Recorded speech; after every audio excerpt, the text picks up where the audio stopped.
Now, Executive Suite with WPRI.com reporter Ted Nesi.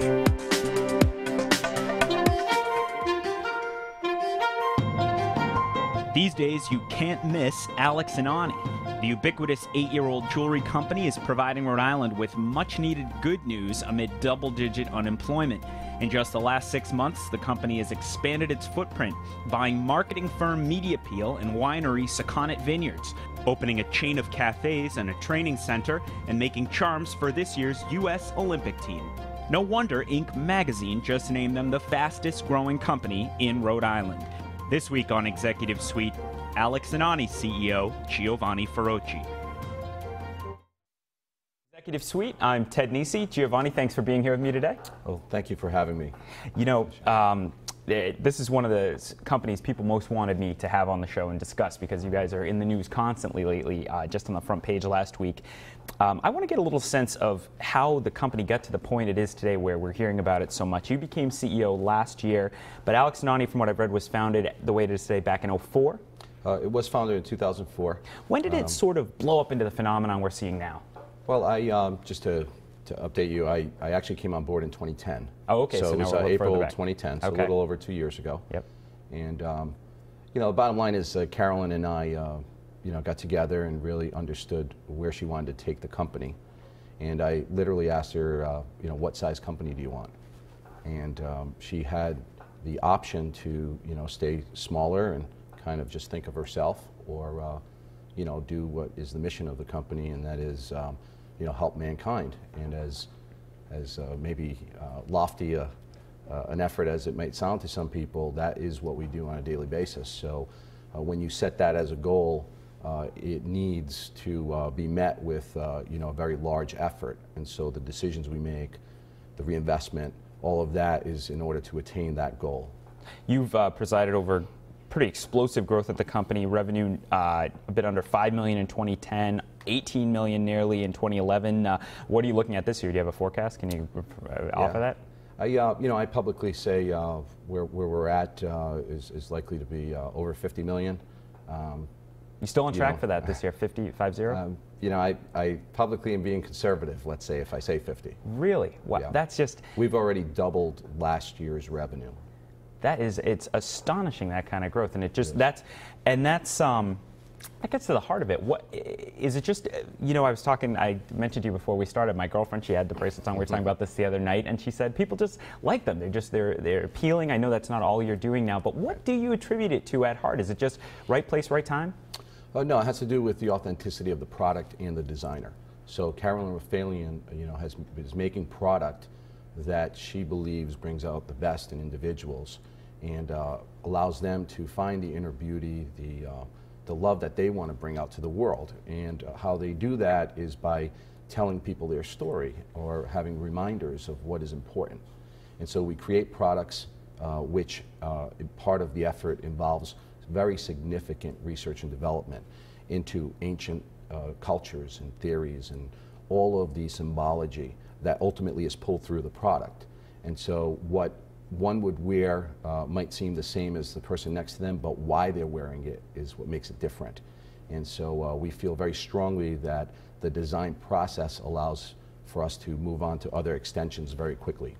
What sells the best? What's your #1 product? The Path of Life. The Path of Life, what is that? Yeah, basically it's your willingness to take on life's twists and turns, and so it can be appropriate for a new college graduate who's given it as a gift, or someone who might be in their 40s and have other, you know, challenges that their best friend, when they gift it to them, reminds them that it's okay, and just keep on going, take on life's twists and turns.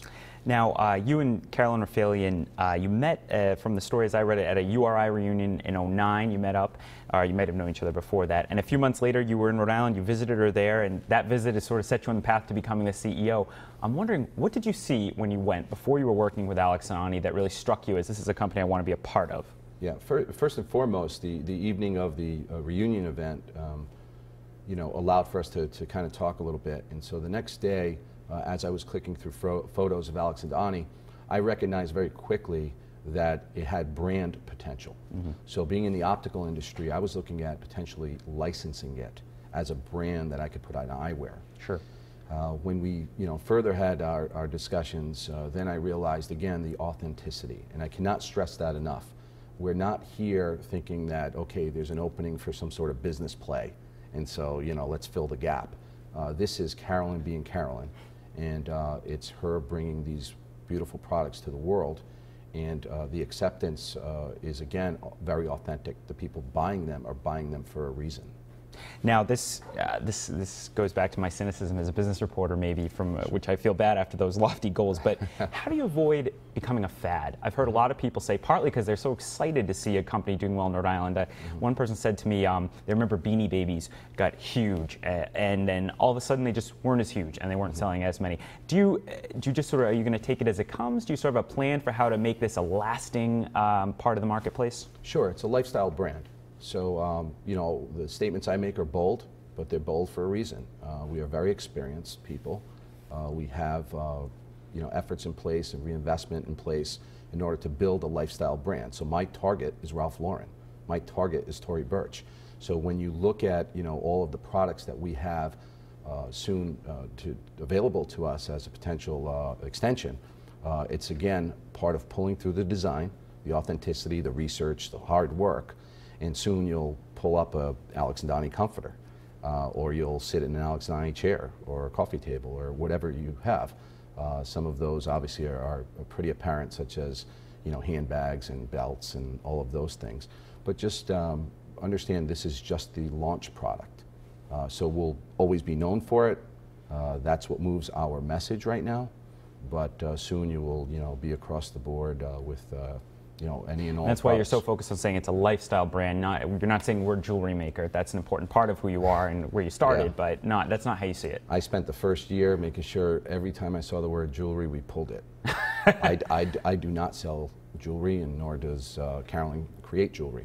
What she does is create positive energy through symbology, through research, through beautiful design, and of course part of that does have fashion as a component, and so you'll see collections which complement the core product, and that'll continue to be part of the process.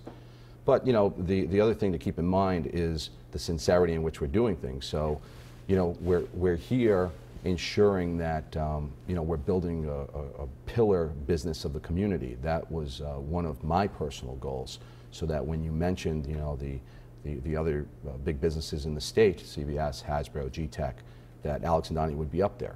And let me ask you on that. Having that goal, which I'm sure people at home love the idea of, could that hold you back as a business because you're committed to Rhode Island, where maybe it would be cheaper? Maybe there's positive energy in Alabama, and you could build things there. How about that? Well, I think we'll bring the positive energy through our product in a retail setting. But it's an excellent question, what you say. But the fact is, for us, it's part of how we believe business should be built. So I'm not shy in telling you that I don't like the way business was run or the decisions that have been made or executed in the last 30 years. Mm-hmm. I think it's been a complete aberration for our society to export jobs, to export all of the lifestyle that we were used to because of decisions that just looked at the bottom line. So we focus on a triple bottom line. Okay, it's economic, we're here to make money. It is environmental, so we use products that are recycled. And it is social, so our Charity by Design division is constantly giving back. But we do so as part of a business environment. We're not just stroking checks. So there's a relationship there. All right, we have to take a break, but lots more to ask Giovanni Feroce of Alex and Ani. When we come back, stay with us. You're watching Executive Suite.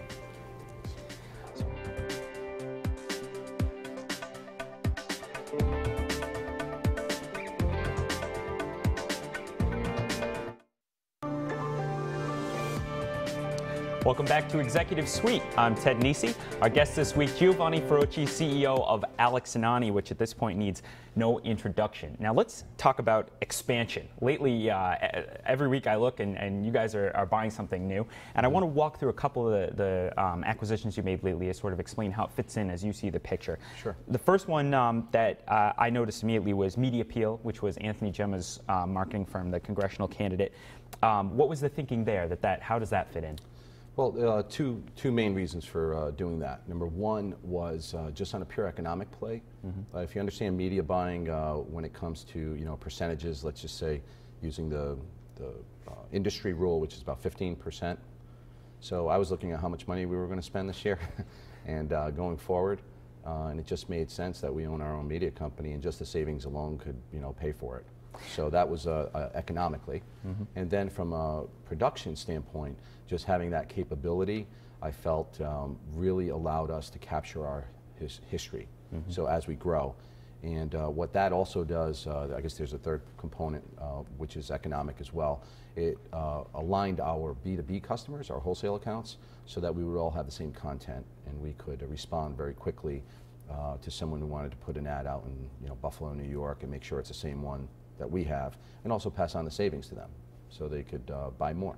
Another one, Teas and Javas, a new line of cafes, food, a notoriously tough segment of the market to be in. I just saw one open in Wayland Square. I know you have more coming. What's the idea there?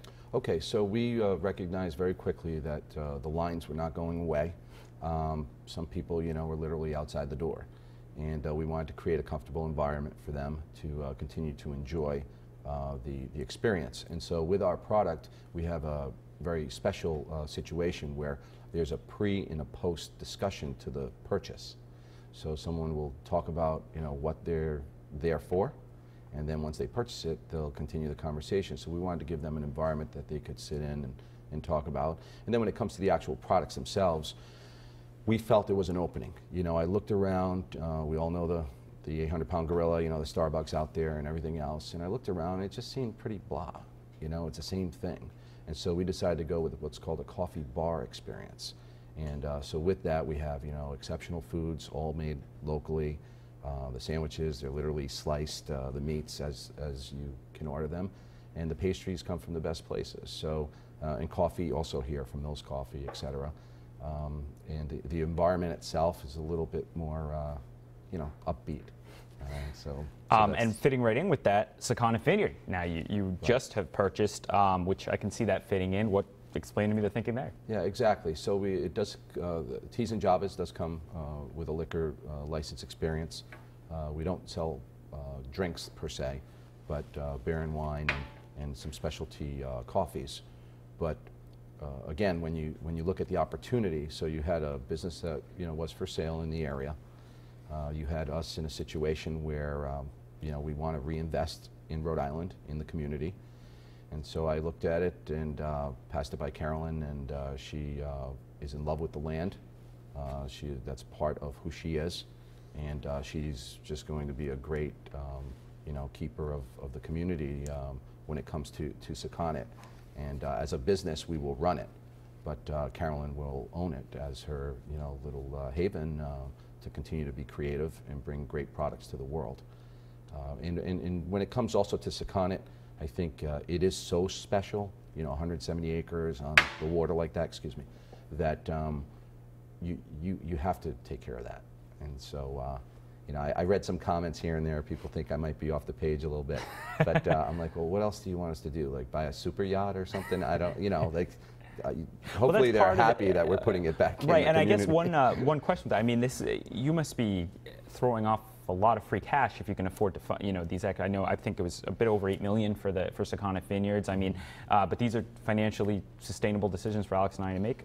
They are. I mean, and that's part of again the strategic plan. I think one has to understand a little bit about my background when it comes to planning. We spoke a little bit offline. I come from United States Central Command. I understand strategic and operational and tactical 24 years, I believe, in the U.S. Army Reserve and then on active duty. Exactly. And so, when I look at a plan, or I built a strategic plan, you fill it in, and then you transition. I mean, look at the latter part of the efforts in Iraq and other places. I mean, there were many of us who were trying to replace, bullets with words, and so we moved to strategic communication. So you're not always engaging in the same manner. And so, I believe strongly that Alex and Ani has a wonderful business model, and now that model is going throughout the world. I've just signed deals with the Caribbean, 26 island nations, cruise ships. Hope you get to go down to sign it. Yeah, someday. I have not, but it should be a requirement. Just did South Africa, Egypt, We're in Spain, Portugal. We had wonderful visitors from Ireland ready to do the UK. This actually goes to a related question I had for you, which is, you're talking about the expansion of the products into all over the world, and meanwhile you have Seconic coming on, MediaPeer, you explained there. How do you maintain focus across a company that's growing so fast? That seems like it could be a challenge. Well, the way I do it is it's all about managing talent. So you bring in the experts to do what they do best. So we have Dr. Christian Calwait, who has more PhDs than I certainly went to school for, and he's managing the international business development. Locally, we've brought on some real top talent, and we're fortunate. People are coming to us who are employed in some cases, in many cases, obviously, executives, others, that want to be part of something that is growing. However, that said, Carolyn and I have made a decision to grow our own people. So I don't think there's a company on the East Coast that can mimic our talent development. And with that, I mean, you might go to Silicon Valley on the West Coast or others, and you have a Google or you have some others. But in our case, we want to give a 27-year-old woman the opportunity to manage $40 million.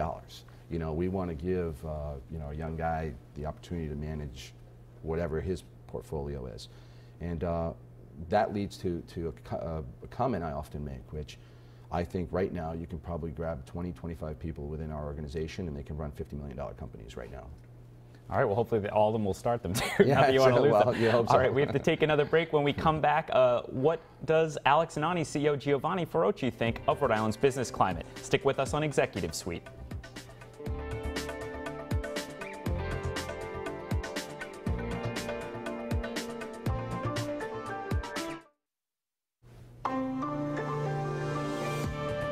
Welcome back to Executive Suite. I'm Ted Nisi. Our guest this week, Giovanni Feroce, CEO of Alex and Ani. True or false? Rhode Island is a bad place to do business. I don't believe so. Why? Well, I believe that it's individual effort. It requires business planning, requires an understanding of what the opportunity is before you. And as experienced as I am, I think most of what we all view as negatives really apply in all states. Most economic development efforts are cannibalization, really, of the neighbor or someone in the southeast or what have you. But they don't, the climate is the climate. That said, I think that you need to, stop and create an environment where someone knows how to operate in it. You can't keep continuing to move the barometer, so to speak, on the environment. For us, it's this. I know how much I'm supposed to pay in taxes. I know how much it's supposed to cost to open up something, etc. I do not want any legislator or anybody else coming up with some kooky idea that, oh, we should go grab an extra 2% here or 1% there. Just stop where you are, allow us to grow, let us employ people, and then create, a situation where the payroll taxes and other things, consumer goods, other situations where sales tax, et cetera. So that's more called for predictability in policy than anything. It is. Yeah. It is. I mean, at the end of the day, I look at how much in taxes we've paid. So we've gone from an organization with 23 people in 2004, in 2010, to 374 as of last week. Okay, and hundreds more to come. And so what is that payroll tax contribution? And then you look at the retail environments, both our own 4 stores, 5 actually soon, and other 29 retailers in the state, and all of that activity and the 7% you're collecting on that, et cetera. So there's just a different way to go about growing business, but my comment would be one of this: know what you don't know. Okay, so no matter who you are, from the top all the way through down to the municipal level, let the business leaders grow the environment properly. And that is folks, frankly, from my generation. Well, you make an interesting point there, and it leads to the next thing I wanted to ask you. We're talking constantly about government policy and its impact on the business climate here, especially with unemployment so high. How much have taxes and regulations in Rhode Island impacted the way Alex and Ani grew and the decisions you make day to day, month to month, especially big decisions there? Yeah, well, I think for what we do is this.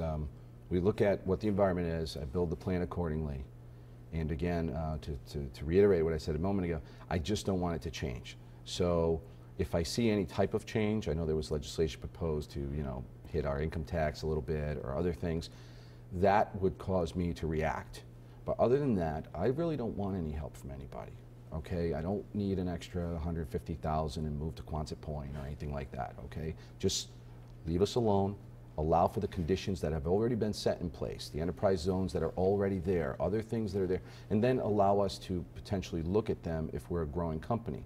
Recently, I've received, some wonderful letters from mayors in the community, others. So sure, if I'm going to open up a distribution center or we're going to expand out into an additional headquarters for maybe one of the divisional businesses that we have, we can now look at that environment. And that might have been set up back in 1993, but allow us to do that. But I do know what the state needs, and what it needs is an act. Similar to Delaware. In 1981, they passed the Financial Services Act, Governor Pete DuPont. And when he did that, it basically rang a bell and let the world know, hey, come over here, incorporate here. And why do that? Well, what was behind it was what is called a chancery court. It allowed for everyone to play on an equal playing field. So it didn't matter if you were mom and pop and you took on Disney. You had a shot at getting a favorable outcome. We can do the same thing. Look at all across the board, all the areas that we can do better in, make one comprehensive piece of legislation, and then pass the act. And in this case, you could be on the nightly news, you could be on CNN, Fox, all that stuff, and simultaneously be on ESPN, because you can say, coming off the Schilling debacle, the state of Rhode Island has done the following, and just let the world know. This is the new place to do business. We can do it, but you have to allow the people who know how to do it to have the input. We're getting up against the end of the show, but you mentioned 1993, and that's when you were a state senator. People might not realize for, I think, one term as a state senator, and then you were a commissioner of the lottery. Do you ever think about getting into politics again? No. Definitely not? You never say never, but, certainly not in the near future, and likely not at all, because I understand where I play best. And there's a contribution to be made. I've been fortunate, the people of Rhode Island, the people of the United States, you've all spent a lot of money educating me, both through growing up. About 10 seconds left. Yeah, growing up in the military, and I just want to give back what I can right now. All right, well, we'll all be watching the future of Alex and Ani, and no doubt about that. That's all the time we have this week. I want to thank my guest, Giovanni Feroce, for being with me, and I want to thank you for tuning in here on MyRI TV. If you missed it, you can catch it on our website, WPRI.com. I'm Ted Nesi. See you next week.